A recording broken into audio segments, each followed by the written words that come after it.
ሰላም እንዴት ናችሁ? ለዛሬ ይዤላችሁ የመጣሁት ሜዲሲን ተማሪ ሆናችሁ ሳይኪያትሪ ለመግባት እያሰባችሁ ላላችሁ ለእናንተ ነው። በጣም ብዙ የሜዲሲን ተማሪዎች ከዛ ደግሞ ተመርቀውም ጠቅላላ ሐኪም የሆኑ ሐኪሞች ሜሴጅ ይልኩልኛል። ከአንዳንዶቹ ጋር እናወራለን። ሳይኪያትሪ ላይ በጣም ኢንትረስትድ ነኝ፣ ግን ደግሞ በቃ ሰዎች እንደዚህ ሀዘናቸውን ሲነግሩኝ፣ ጭንቀታቸውን ሼር ሲያደርጉኝ እኔ ሴንሲቲቭ ሰው ነኝ ይህን ችለዋለሁ ወይ ብለው ይጠይቁኛል።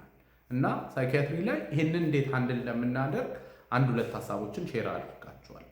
ሕክምና ላይ እንግዲህ በተለይ ሳይኪያትሪ ላይ ሰዎች ሲመጡ በጣም ያስጨንቃቸውን ነገር፣ የተከፉበትን ነገር፣ ያለፉበትን የህይወት ትሮማ ወዘተ ሼር ያደርጉናል። እና እንደሱ ሲያደርጉ ለመረዳት እንሞክራለን ስሜታቸው። ከዛ በተመሳሳይ ሰዓት ደግሞ ኒውትራሊቲያችንን እንጠብቃለን።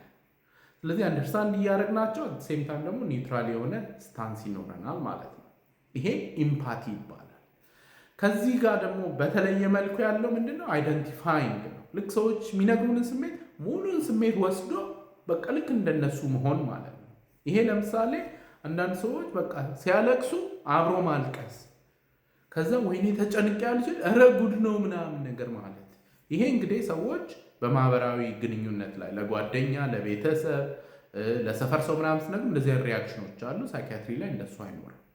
አልፎ አልፎ በጣም ስሜታችንን እንትን ሲያደርገን፣ ለምሳሌ እኔ የተወሰኑ ጊዜያት ላይ በቃ ታካሚዎች የነገሩኝ ነገር ልቤን ነክቶት አልቅሼ አውቃለሁ። እየየ ያልኩኝ አይደለም፣ ያው ባይ ምናምን ሊፈስ ይችላል። ዳትስ ኖርማል። እንደሱ በማድረጌም በቃ ለመሸፋፈንም አልሞክርም። ኢትስ ኦኬ።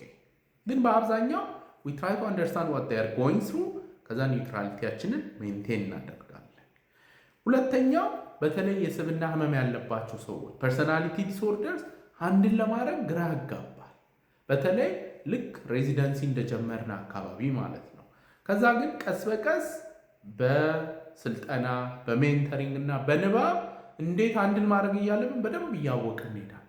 መጀመሪያ ላይ ግራም ያጋቡን የነበሩ ስብዕናዎች እንዴት እንደሚሰሩ፣ አእምሯቸው ውስጥ ምን እየተካሄደ እንደሆነ፣ ፑሽ የሚያደርጋቸው ሞቲቬሽናቸው ምን እንደሆነ፣ ምን እያሉ እንደሆነ በትክክል አንደርስታንድ ያደርግን ስንመጣ እንዴት ሪስፖንድ ማድረግ እንዳለብንም እየገባን ይመጣል። ከዛ እየቀለለ የሚሄድ ነገር ነው የሚሆነው። በመጨረሻ እንግዲህ ሳይኪያትሪ ለመግባት ለሚፈልጉ ሰዎች ሳይኪያትሪ ፍላጎት ከሌላችሁ፣ ፓሽኑ ከሌላችሁ አትግቡ። ለእናንተም ሚዝረብል ነው የምትሆኑት፣ ታካሚያችሁንም አትረዱ። ኢንትረስትድ ከሆናችሁ ግን ይሄን ይመስላል እንግዲህ። በተለይ እንዴት ነው ኢሞሽናል ነገሩን ሃንድል አደርገዋለሁ የሚል ጥያቄ ላላችሁ ሳይኪያትሪ ላይ ያለው ሁኔታ ይህንን ይመስላል። ሁልጊዜ እንደምለው ያለ አእምሮ ጤና ደህና ነው።